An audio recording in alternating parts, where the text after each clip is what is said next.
Bacon? Bacon? Small bacon.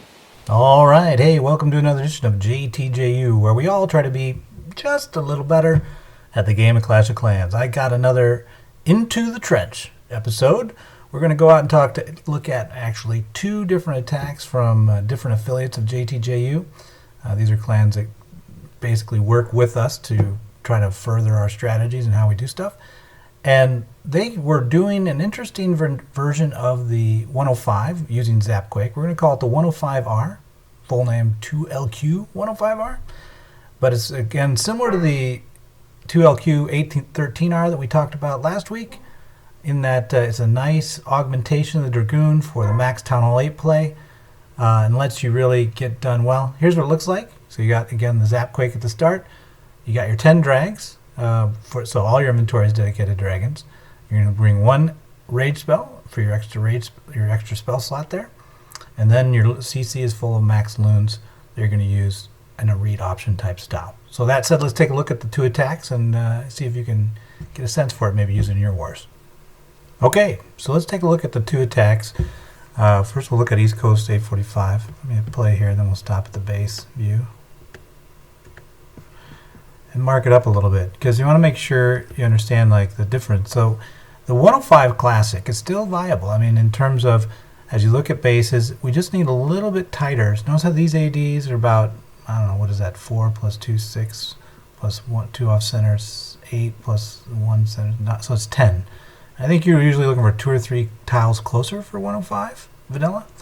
But with the 105R, because of the fact that we're getting that spell bonus in terms of spell slot bonus, and because we're using the zapQuake and then using that extra slot, probably zapQuake that guy, or maybe we'll zap win this one, I don't know.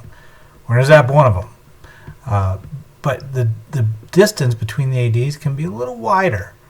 And the reason why that is because what we're going to do, or what you'll see them do with 105R, is basically you do the standard 105. You're cutting in and trying to get between the two ADs, but then you're going to rage the dragons and to engage the CC. And then you're going to read, almost like a football read option, which way the majority of dragons are going. That meaning that AD is probably going to go down.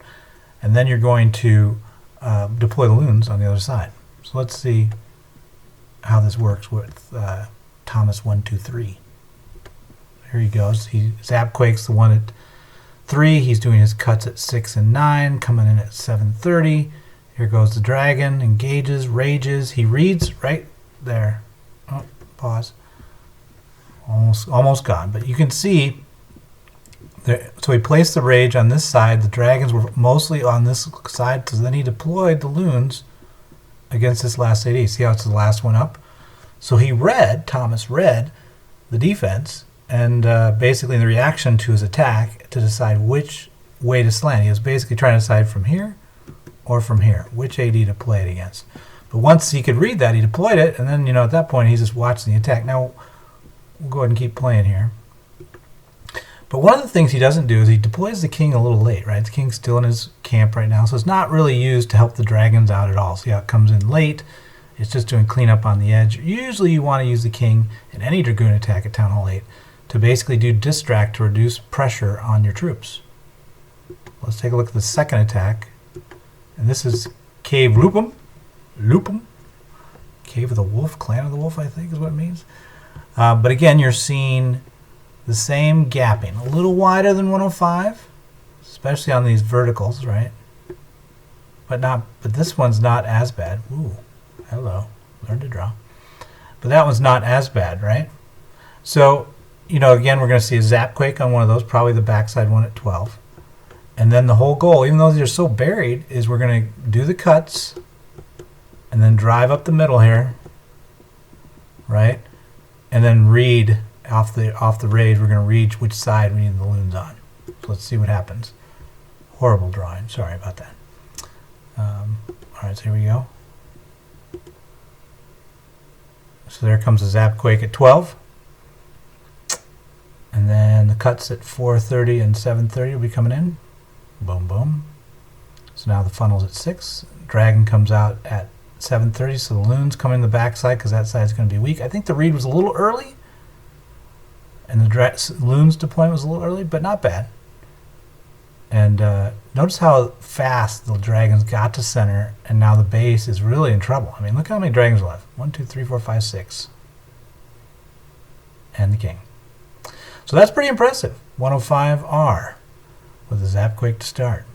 Definitely an option for you for max Town Hall 8s anyway, as you try to take out those other max Town Hall 8s on the other side of the enemy clan. So good luck with that. Let me know how it goes in the comments. Otherwise, talk to you guys later.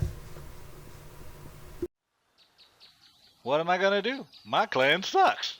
Hey, it's JTJ.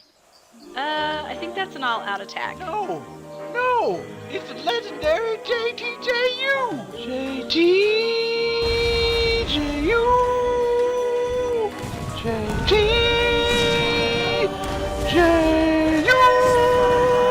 What? I like Wryhorn. You and this army. Download Clash of Clans for free. Then subscribe to JTJU and win.